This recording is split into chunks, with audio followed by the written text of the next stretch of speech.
Hello everyone. आज का जो हमारा टॉपिक है वो है राज्यसभा से संबंधित जो प्रीलिम्स में प्रश्न पूछे जाते हैं वो टॉप 10 प्रीलिम्स ट्रैप क्वेश्चंस जो यूपीएससी और यूपीपीएससी दोनों आयोग पूछते ही पूछते हैं। आज हम वो कंप्लीट करने वाले हैं। तो यदि आप हमारी किसी भी प्रकार की पीडीएफ डाउनलोड करना चाहते हैं तो ये हमारा टेलीग्राम चैनल का लिंक है। आप इस लिंक के थ्रू ज्वाइन कर लीजिए या ये क्यूआर कोड है, आप क्यूआर कोड के थ्रू भी हमें ज्वाइन कर सकते हैं। तो ये बहुत ही इम्पोर्टेंट क्वेश्चन है जो प्रीलिम्स में पूछे ही जाते हैं और इनमें ट्रैप क्या होता है वो हम आपको बताने वाले हैं। तो ये टॉप 10 क्वेश्चन है, इनको रट लीजिए, यहीं से ट्रैप फंसता है। जो आयोग फंसाता है आपको यहीं से फंसाता है, तो आपको ये कंप्लीट कर लेना है। जैसे राज्यसभा से पूछेगा कि राज्यसभा स्थायी सदन है लेकिन सदस्य स्थायी नहीं होते, तो ये वाला नहीं होते। तो हमको क्या याद रखना है, जो राज्यसभा है वो स्थायी सदन है और जो सदस्य हैं वो अस्थायी होते हैं। तो ट्रैप यहाँ पे बनता है कि पार्लियामेंट के जो मेंबर होते हैं वो परमानेंट मेंबर होते हैं। तो ये आपको गलत करना है क्योंकि जो राज्यसभा के सदस्य होते हैं वो परमानेंट नहीं होते, उनका हर 2 वर्ष में 1/3 सदस्य रिटायर होते हैं। ये आपको समझ में आ गया। तो यहाँ इसका ये ट्रैप है इस क्वेश्चन का। तो यहाँ से 2 बातें आपको समझ में आई। पहली बात, स्थायी सदन है राज्यसभा लेकिन उसके सदस्य अस्थायी होते हैं। राज्यसभा कभी भंग नहीं होती है लेकिन उसके जो सदस्य होते हैं वो 2 वर्ष में 1/3 सदस्य रिटायर हो जाते हैं। तो पहला क्वेश्चन आपका डन। अब दूसरा ट्रैप समझते हैं। अधिकतम सदस्य संख्या कितनी है? संविधान में अधिकतम सदस्य संख्या 250 है और 238 राज्यों व केंद्र शासित प्रदेशों से है और 12 राष्ट्रपति द्वारा नामित हैं। तो पूछा जाता है कि कहाँ से नामित हैं, तो आर्टिकल 80 में है। इसमें आर्टिकल 80 में राज्यसभा के बारे में बताया गया है। यहाँ ट्रैप क्या होता है, करंट जो स्ट्रेंथ है वो बदलती रहती है। तो जो एमसीक्यू क्वेश्चन होते हैं उसमें इस करंट स्ट्रेंथ को आपको ध्यान रखना है। जैसे 238 राज्य व केंद्र शासित प्रदेशों से है तो ये बदलते रहते हैं, तो करंट में कितने ये आपको अपडेट करते रहना है। तो यहाँ का ट्रैप ये होता है इस क्वेश्चन का। तो यहाँ आपको 2 चीजें समझ में आई। पहला, संविधान में अधिकतम संख्या राज्यसभा की 250 है और राष्ट्रपति के द्वारा नामित जो लोग हैं वो 12 हैं और ये आर्टिकल 80 में दे रखा है। अब बात करते हैं अगले ट्रैप की। राष्ट्रपति द्वारा नामित 12 सदस्य कहाँ कहाँ से लिए जाते हैं, सबसे बड़ा ट्रैप आता है इसमें। इसका सबसे बड़ा ट्रैप ये है कि वो कह देगा कि 12 जो नामित सदस्य हैं वो लिए जाते हैं साहित्य से, तो बिल्कुल सही, विज्ञान से सही, कला से सही, समाज सेवा से सही, स्पोर्ट्स से। ये स्पोर्ट्स वाला ट्रैप है, यहाँ पे स्पोर्ट्स से सम्मिलित नहीं किए जाते। तो ये ट्रैप है, आपको इस ट्रैप से बचना है। कभी भी स्पोर्ट्स शामिल कर देता है तो ट्रैप से बच के आपको चलना है। तो क्या क्या है, साहित्य, विज्ञान, कला, समाज सेवा। इसके द्वारा राष्ट्रपति 12 सदस्य नामित करते हैं। आपका क्लियर है? अगला करते हैं। अब तक हम 3 ट्रैप कंप्लीट कर चुके हैं। अब चौथा और 5वां ट्रैप समझिए। चुनाव प्रक्रिया प्रत्यक्ष नहीं है, तो वो यहाँ पर आपको बताएगा कि ये प्रत्यक्ष है। तो ये सबसे पहले समझना है कि जो राज्यसभा के मेंबर होते हैं उनकी चुनाव प्रक्रिया अप्रत्यक्ष है, प्रत्यक्ष नहीं है। राज्यसभा के सदस्य डायरेक्टली इलेक्टेड नहीं होते। डायरेक्टली इलेक्टेड का मतलब जनता के द्वारा, तो जनता के द्वारा इलेक्टेड नहीं होते। चुनाव होता है इलेक्टेड एमएलएस के द्वारा। जो आप एमएलए चुनते हो उनके द्वारा राज्यसभा के मेंबर्स का चुनाव होता है और ये यही इसका जो है ट्रैप है। तो क्या है, प्रत्यक्ष नहीं अप्रत्यक्ष होता है। ट्रैप में यहाँ पे फंसने से बचना है।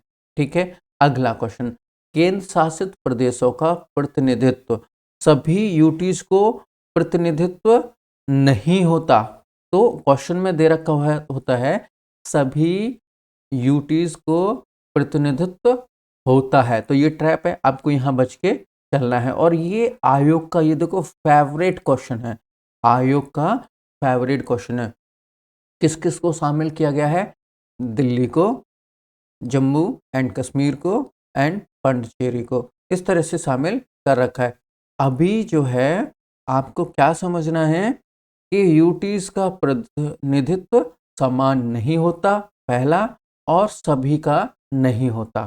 ठीक है, आप ये ट्रैप भी समझ चुके हो। अब अगला प्रश्न कंप्लीट करते हैं, अगला ट्रैप देखते हैं। मनी बिल पर ट्रैप क्या है?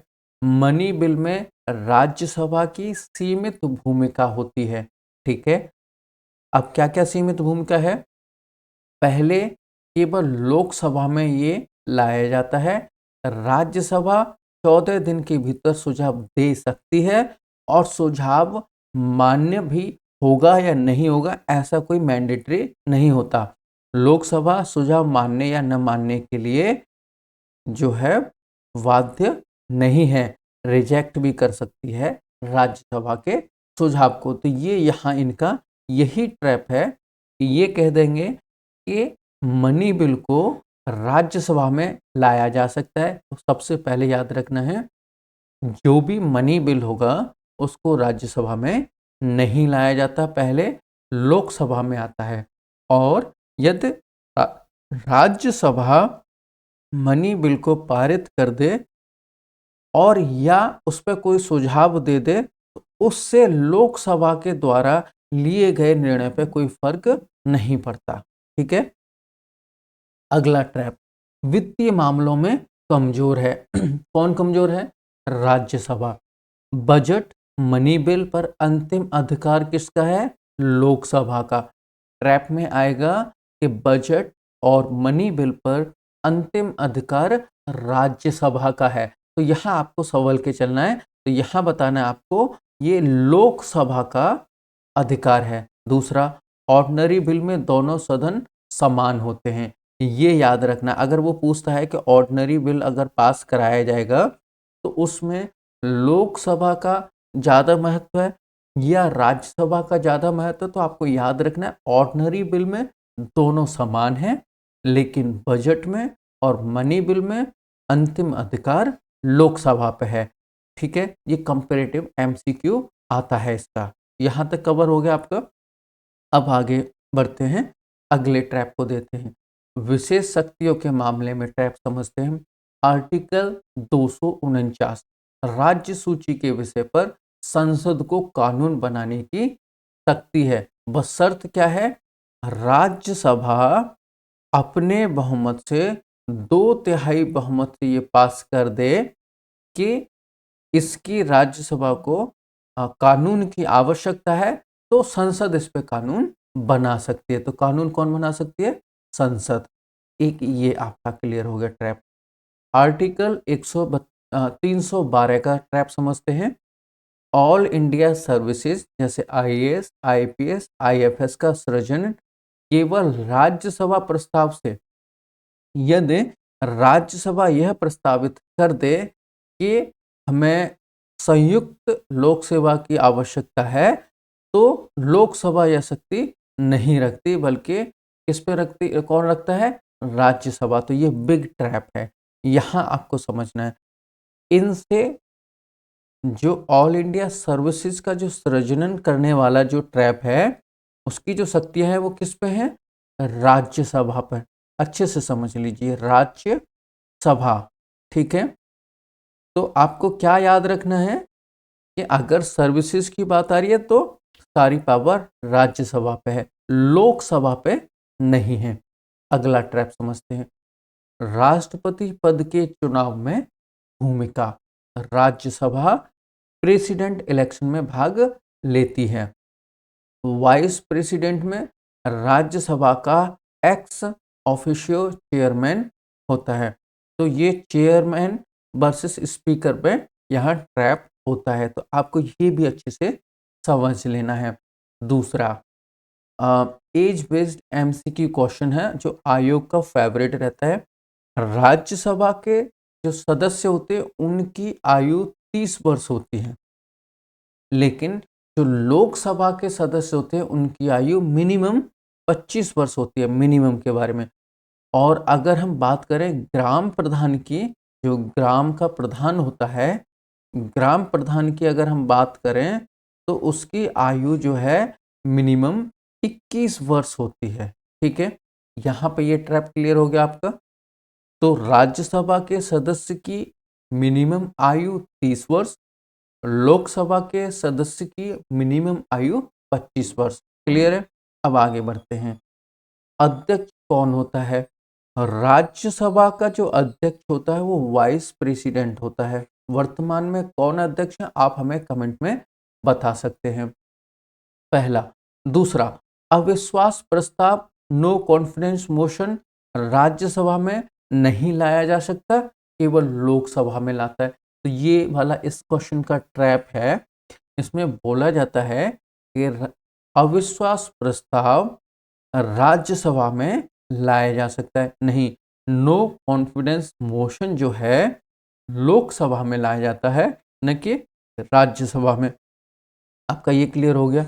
अब ये 10वां ट्रैप, जो सबसे इम्पोर्टेंट ट्रैप है, वो सारी यही ट्रैप है। संयुक्त बैठक, जॉइंट सिटिंग की अगर बात आती है, संयुक्त बैठक में ऑर्डिनरी बिल पर हो सकती है। जो संयुक्त बैठक है वो ऑर्डिनरी बिल पे हो सकती है। अगर हम बात करें मनी बिल की या बजट की, तो उस पर संयुक्त बैठक का प्रावधान नहीं है।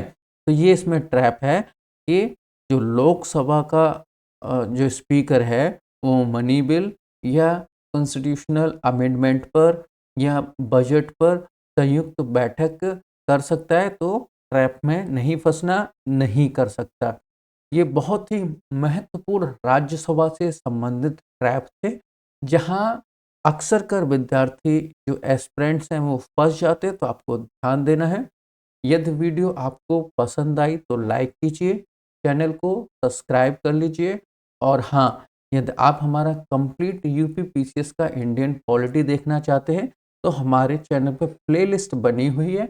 आप उस प्लेलिस्ट के थ्रू सारा सिलेबस कंप्लीट कर सकते हो। जाने से पहले चैनल को लाइक कर दीजिए, सब्सक्राइब कर लीजिए, वीडियो को शेयर कर दीजिए। यदि आपका कोई क्वेश्चन है तो कमेंट कर दीजिए। आज के लिए इतना ही, बाकी मिलते हैं अगली क्लास में। जय हिंद, जय भारत।